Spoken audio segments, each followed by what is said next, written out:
नमस्कार मित्रों, आदर्श शिक्षण संस्थान जोधपुर ऑनलाइन कक्षा में आप सबका हार्दिक स्वागत, अभिनंदन। कक्षा 10वीं, विषय हिंदी, अध्याय 3, सेनापति, भाग संख्या 1, प्रकरण ऋतुओं का वर्णन, ऋतु वर्णन। कवि सेनापति का कवि परिचय। जन्म संवत 1616 में हुआ था। ये दीक्षित गोत्रीय ब्राह्मण परिवार से संबंधित थे। इनके पिता का नाम गंगाधर और पितामह अर्थात दादा परशुराम दीक्षित थे। विद्या गुरु हीरामणि दीक्षित थे, जिन्होंने इन्हें विद्या अध्ययन करवाया था। रीतिकाल के भाव प्रणत एवं राम भक्त कवि थे। इनकी प्रसिद्ध काव्य कृतियों के बारे में अगर कहा जाए, काव्य कल्पद्रुम जो अब तक प्राप्त नहीं हुई। दूसरी रचना इनकी कवित्व रत्नाकर जो प्राप्त है, जिससे संबंधित यह ऋतु वर्णन कवितावली दी गई है। ब्रज भाषा का प्रयोग प्रस्तुत कविता में किया गया है। अलंकार संप्रदाय का भी इन्होंने अनुसरण किया और प्रस्तुत पाठ में अनेक प्रकार के अलंकारों का प्रयोग किया गया है। पाठ का सारांश। प्रस्तुत पाठ में वसंत ऋतु, ग्रीष्म ऋतु, वर्षा एवं शरद ऋतुओं का वर्णन किया गया है, जो मन को हरने वाला वर्णन करने के कारण इनको कालजयी कवि के रूप में माना जाता है, या फिर ये कालजयी कवि कहलाए हैं। शब्दार्थ की तरफ ध्यान देंगे, फिर क्रमशः पाठ की तरफ आगे बढ़ेंगे। सबसे पहले शब्दार्थ। बरन बरन विभिन्न रंगों के चतुरंग चारों अंगों वाली सेना, जिसमें हाथी, घोड़े, रथ एवं पैदल सैनिक शामिल हो।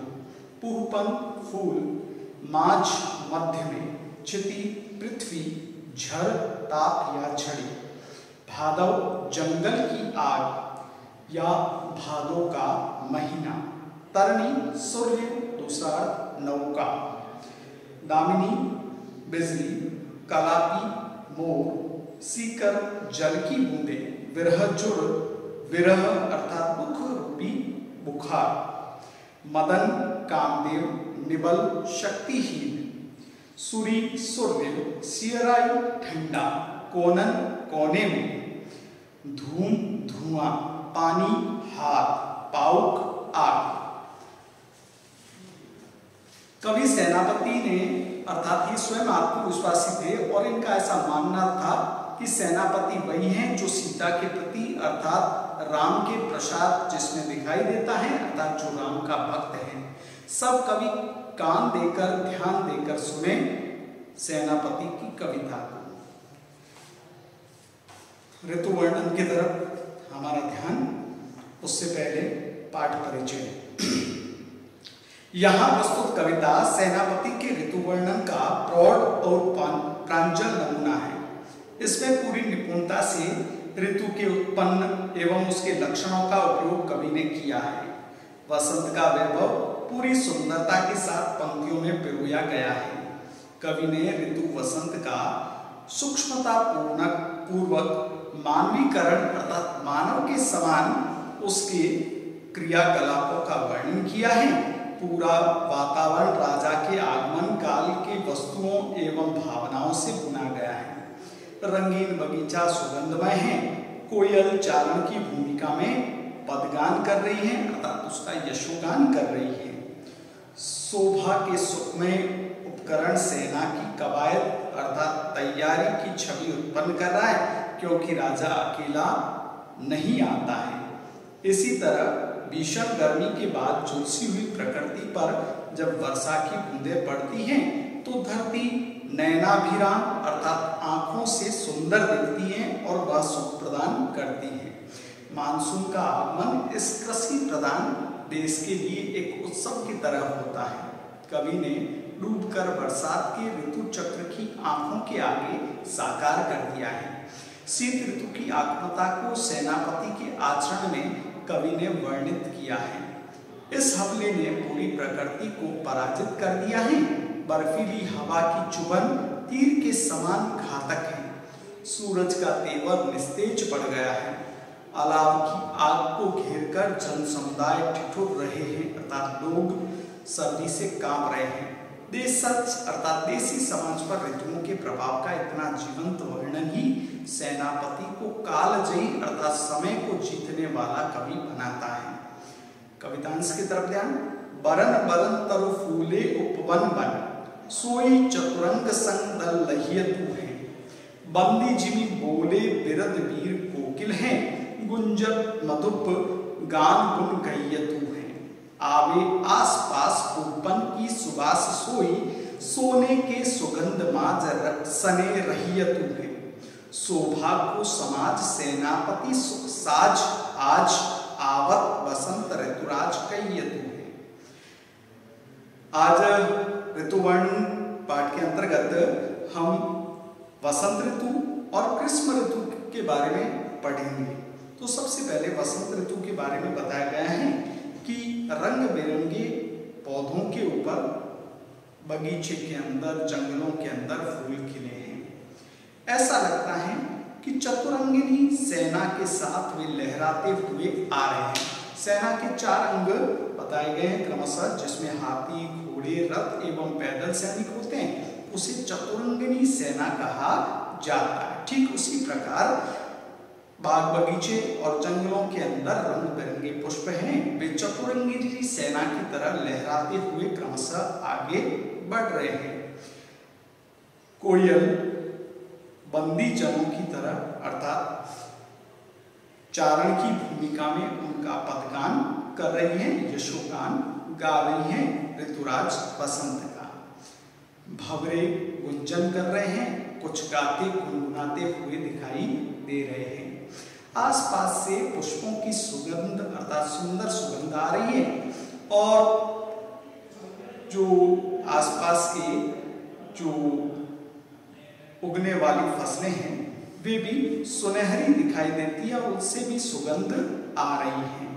सुंदरता का समाज सेनापति कह रहे हैं कि वसंत ऋतुओं का राजा है। उसके आगमन के कारण सभी तरफ उसकी कवायद अर्थात सभी तरफ उसके स्वागत की तैयारी दिखाई दे रहे हैं, क्योंकि ऋतुराज वसंत ने आज आने को कहा है।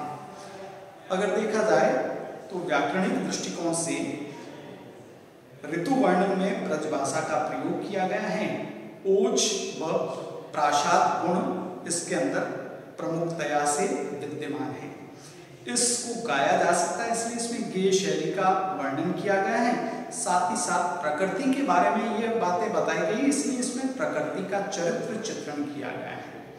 रसों के दृष्टिकोण से अगर देखा जाए तो श्रृंगार रस का प्रयोग किया गया है। साथ ही साथ मानवीकरण अलंकार का इसमें प्रमुखता से वर्णन किया गया है, अर्थात जहाँ प्रकृति के अंदर मनुष्य के समान गुणों को बताया जाता है उसे मानवीकरण अलंकार कहा जाता है। तत्सम एवं तद्भव शब्दों का भी प्रस्तुत पाठ के अंदर प्रयोग किया गया है। प्रथम पंक्ति बरन बरन शब्द के अंदर एक शब्द की आवृत्ति 2 बार हुई है। उसका अर्थ वही होने के कारण वहां पर पुनरुक्ति पर प्रकाश अलंकार होगा। ठीक उसी प्रकार बन बन शब्द में भी पुनरुक्ति प्रकाश अलंकार होगा।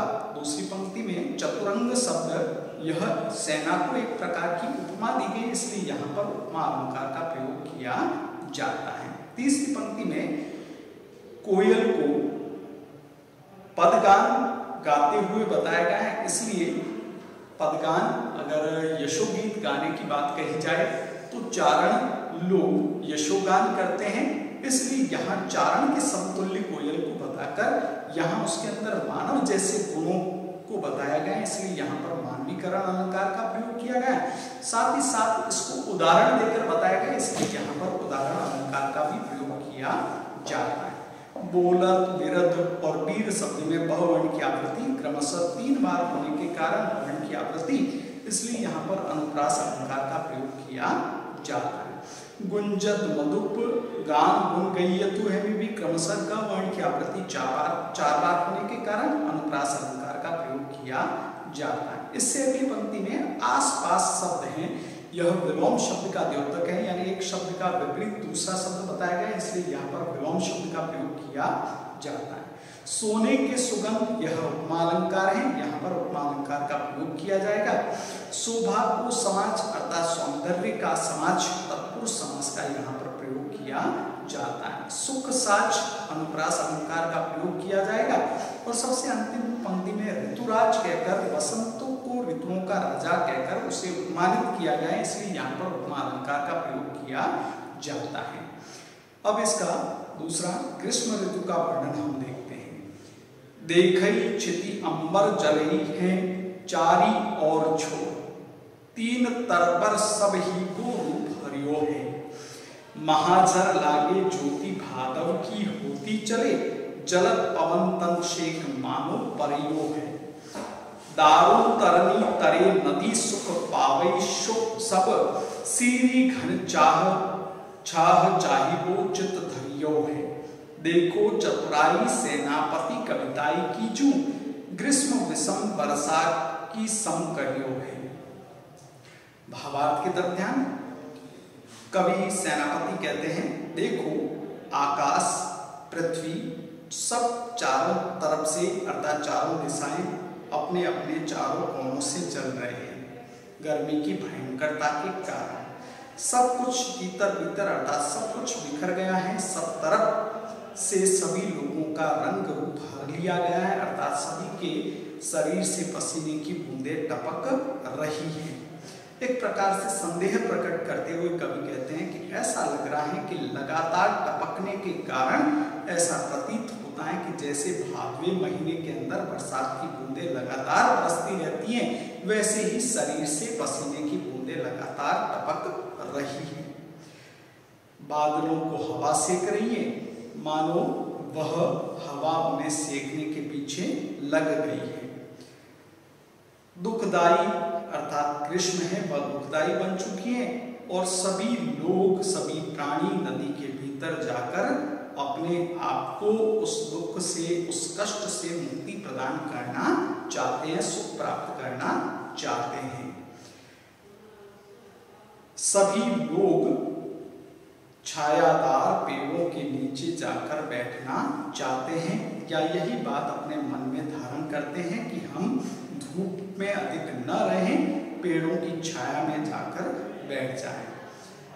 देखिए सेनापति की चतुरता, यहाँ पर बात चातुर्य प्रकट होता है कि इस कविता के अंदर भी उन्होंने ग्रीष्म ऋतु के विपरीत वर्षा ऋतु को भी एक जैसा एक समान कर दिया है। व्याकरणिक दृष्टिकोण से अगर इसको देखा जाए तो क्रमशः सबसे पहली पंक्ति में देखे क्षिति अंबर जले चारी और छोर, यहाँ पर उदाहरण अलंकार का प्रयोग किया गया है। दूसरी तरफ तीन तरपर शब्द में त वर्ण की आवृत्ति दो बार होने के कारण क्रमशः अनुप्रास अलंकार का प्रयोग किया जाता है। महाजर लागे ज्योति भादव की होती में यहाँ संदेह प्रकट किया गया और साथ ही साथ उदाहरण भी दिया गया है, इसलिए संदेह अलंकार और उदाहरण अलंकार का प्रयोग किया जाता है। इससे अगली पंक्ति जलत पवन तन सेक रयो, मानो शब्द जहां पर प्रयुक्त किया जाता है पंक्ति में वह उत्प्रेक्षा अलंकार का वाचक शब्द होने के कारण इस पंक्ति में उत्प्रेक्षा अलंकार का प्रयोग किया जाता है। जलत अर्थात बादल, पवन का अर्थ वायु, ये दोनों पर्यायवाची शब्द हैं, तो यहाँ पर क्रमशः पर्यायवाची शब्दों का भी प्रयोग किया गया है। दारुण तरणी शब्द में दारुण का अर्थ होता है दुखदायी और तरणी शब्द का अर्थ होता है नदी। तो जहां दुख का भाव बताया जाता है, करुण रस का यह स्थायी भाव है, दया करुणा, इसलिए यहाँ करुण रस का प्रयोग किया जाता है। और बात को बहुत बड़ा चढ़ाकर कहा गया है, इसलिए यहाँ पर अतिशयोक्ति अलंकार का भी प्रयोग किया जाता है। सबसे अगर अंतिम पंक्तियों की तरफ ध्यान दें तो अंतिम दो पंक्तियों में देखो चतुराई सेनापति कविताई कीजू, यहाँ पर सेनापति के वाक चातुर्य का वर्णन किया गया है। सबसे अंतिम पंक्ति ग्रीष्म विषम वर्षा की सम करियो है में विरोध का आभास होता है, इसलिए यहाँ पर विरोधाभास अलंकार का प्रयोग किया जाता है। आइए देखिए गृह कार्य की तरफ ध्यान देते हैं हम। गृह कार्य, आज के गृह कार्य में प्रश्न संख्या 1, ग्रीष्म की विपरीत ऋतु कौन सी है? प्रश्न संख्या 2, जलद व पवन किस किस के पर्यायवाची शब्द हैं? धन्यवाद, आज के लिए इतना ही।